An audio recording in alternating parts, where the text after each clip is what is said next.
All right, for our last topic today, there's been a lot of one. I should say we start with Trinity Rodman, Olympic champion, elite soccer player who did. She was on the Call Her Daddy podcast and brought up and discussed her relationship with her father, who was Dennis Rodman, basketball player, champion, Bulls, Spurs, Pistons, from the 80s and 90s.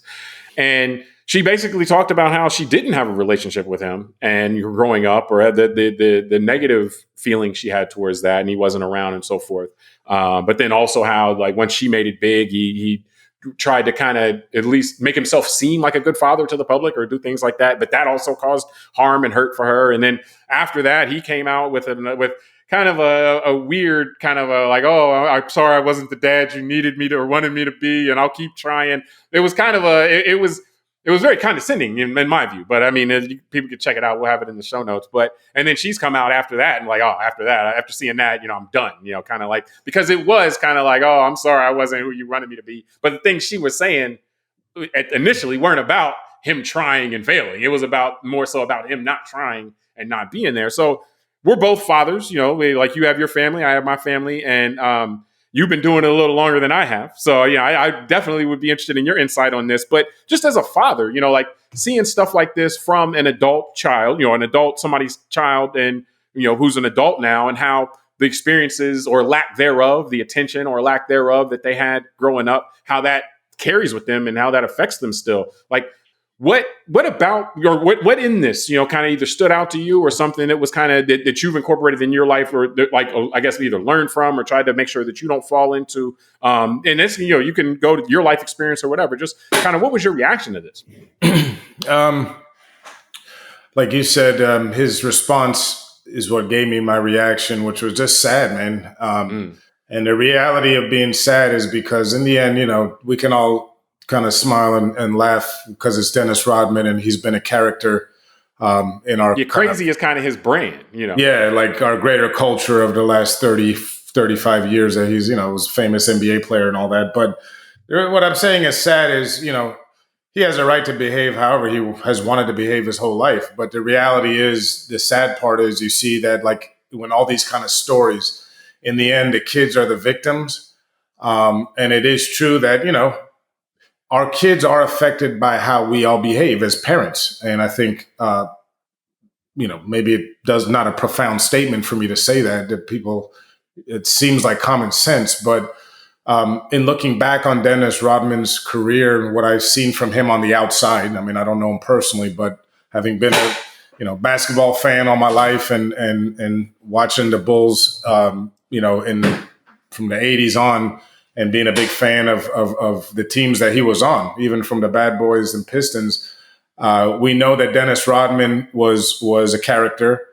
And, in reading, I read his autobiography years ago, and, the guy liked the ladies. He definitely seemed like a character, but those characteristics appear to have not made him the best father. And when I say the best, I don't know what that definition is, but my point is that when your child is basically saying that you aren't there for them, and is basically as an adult accusing you of only showing up when it's in your interest for photo ops and things like that, that's sad and that's not good. And his response online, I think, tells it all.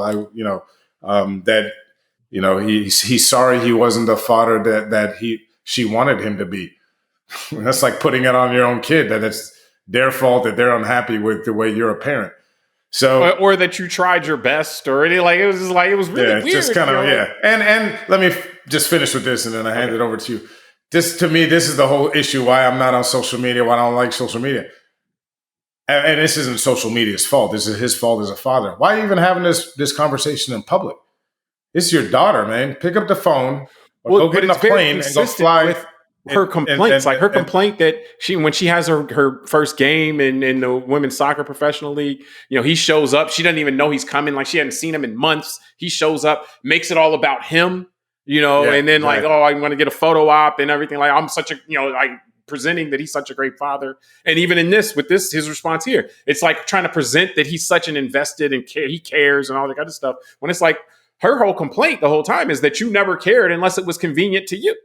It's like, well, Yeah. man, you kind of reinforced that right there with this response. So to me, like, I think that's just like he is the person that he is, and it's unfortunate that it's hurt her in that way, like. But the fatherhood piece is really interesting to me because I've wondered a lot. Like, again, as a father, I have young kids. I have a 12-year-old, 9-year-old, and like, what makes a successful father? Is it the time that you spend as the father, or is it the result? Like, because there are plenty of people that have absentee fathers that do very well in life. Like, so was that father that maybe not do through their direct action, but is that successful fatherhood? Well, from an evolutionary standpoint, yeah, probably. If your kids do very well, even if you weren't there, it seems like, well, that's kind of at least from an evolutionary standpoint, that's the point, is that your offspring flourish, or and so.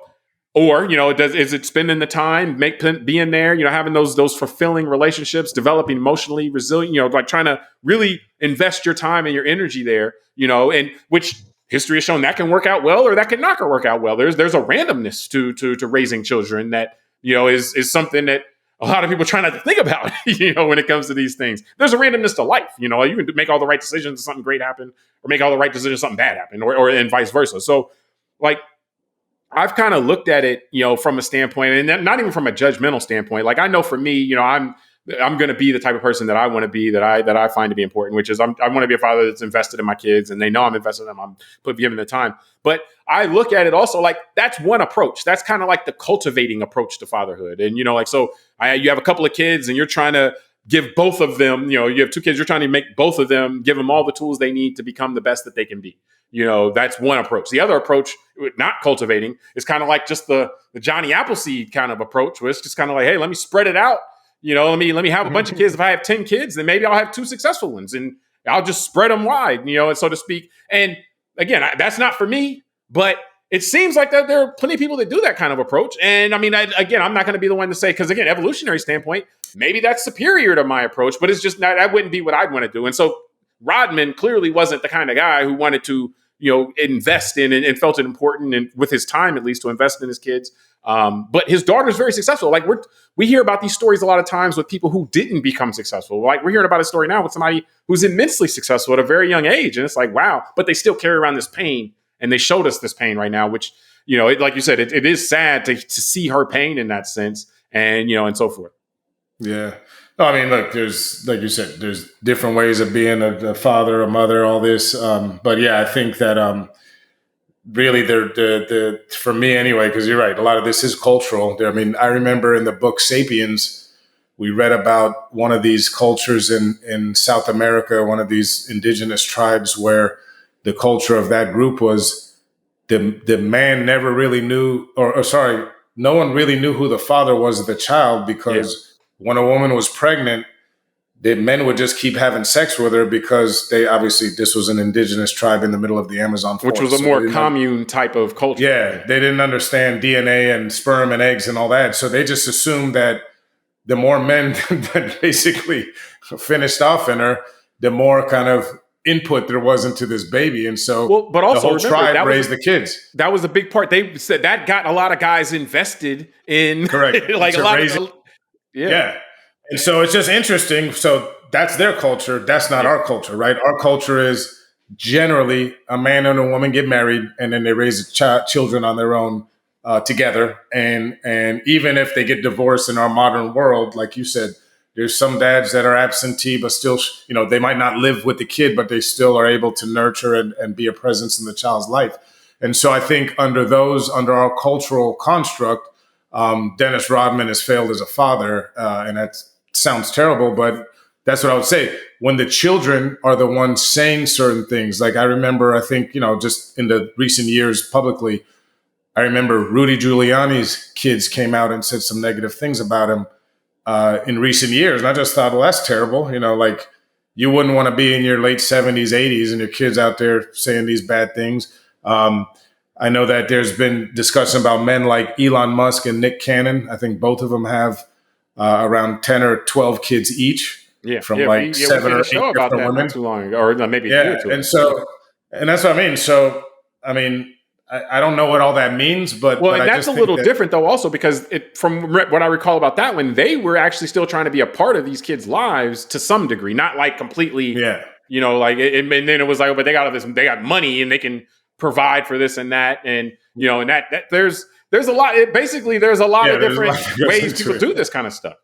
Yeah, and so that's what I mean is again, I don't know if there's a right or wrong, but I think based on what at least for me and I think what our culture is here in the U.S. and kind of the Western world of parents and kids, I think it's a lot. If a child has, especially as an adult child, is continually saying that this person wasn't there, they weren't parenting me the way that I thought that I should be parented.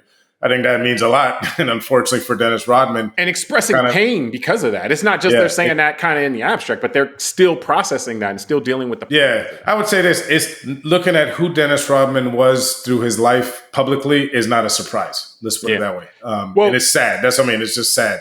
I mean, I'll say this, and I know we want to wrap this up here shortly, but the you said like from a cultural context that he failed as a father, and that's I don't think you can argue with that. So, or I wouldn't argue with that necessarily, even if I wouldn't necessarily come out with that direct. But it's like kind of like it's a similar discussion of like what master are you serving? Like, is your goal Yeah, just to have kids that succeed, quote unquote? In what context? Do they succeed? Financially or professionally or anything like that? And then that looks at it more from an evolutionary standpoint. Like you want your kids to be successful and able to continue to go with another generation and all that kind of stuff. In that sense, you can't really say that he failed, in the sense that, yeah, again, she is a world-class athlete, and someone who's at the top of her profession and everything like that at like in her early 20s, yeah, and so now there have been costs to that though. And so that's where it's like, are those costs like she could have been that also, even if she didn't have the emotional toll that had him not being around or him being unreliable and things like that took on her. And so like if what master are you serving again, yeah. are you trying to develop your kids to the fullest, or are you just hoping that a couple of them hit like lottery tickets, so to speak? And so with that, I mean, I don't get into the kind of the judgment piece of it. Like I think that it's again my way. I have the way that I think is a good way to do it, and the way that I want to do it myself. I think again, I'm saddened by the hurt and pain that she feels. I hope that like it can get better. But I also recognize that it may not, as you pointed out, like seeing the man that he's been for 40 years since he's been in the public eye, it doesn't seem like like he's going to change in any way. Like he's kind of been consistent in that way. And while that's entertaining and you watch it on TV and stuff like that, you see the kind of toll it takes from a family standpoint. So, I mean, it's to me, this is just kind of one of those, like there are in the world, there are situations that are kind of just unfortunate that you'll see from time to time. It's just like, yeah, I feel bad for her. I don't feel bad for him. I mean, like he kind of made his choices, and those are the choices he has. That he lives with. But like, I feel bad for her. But at the same time, it's like like she is a success. And so like I also commend her. And her mother and things like that. And it's like, yeah, I hope I can raise kids that'll be successful in that way. But also, again, I want to tend to the other elements as well. And but I just hope for a positive result in the end, because the randomness of child rearing in life, is like something that is you don't spend a lot of time thinking about it, but it's there. It never goes away. Yeah. No, it's just you've got all the issues too. We could bring up like trauma. Apparently, I remember reading his autobiography. Dennis Rodman had a tough upbringing. His father.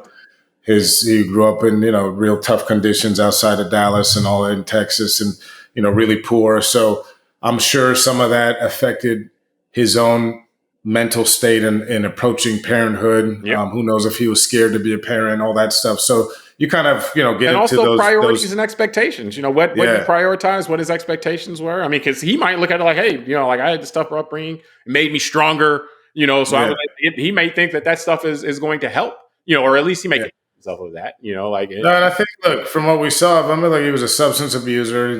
Just appeared to be somewhat of an alcoholic from the outside looking in. All that. I mean, look, the guy, just he clearly doesn't seem to be the stuff that great parents are made of generally. But and yet he has a world class. He has a daughter that's a world class success. Like so. Well, and what's cool is I didn't know he had a son too. I thought he only had a daughter, and his son's in the G League. So obviously good enough to be what we would call a semi-pro basketball player in the United States. Well, that's pro. That's all the way pro. That's what I mean. That's pretty good. He's the apples didn't fall far from the tree from the athletic standpoint, but that's life. But yeah, I mean, it's an interesting. We'll figure out how to be good dads. Like, let's hope our kids aren't talking about us like this in 30 years.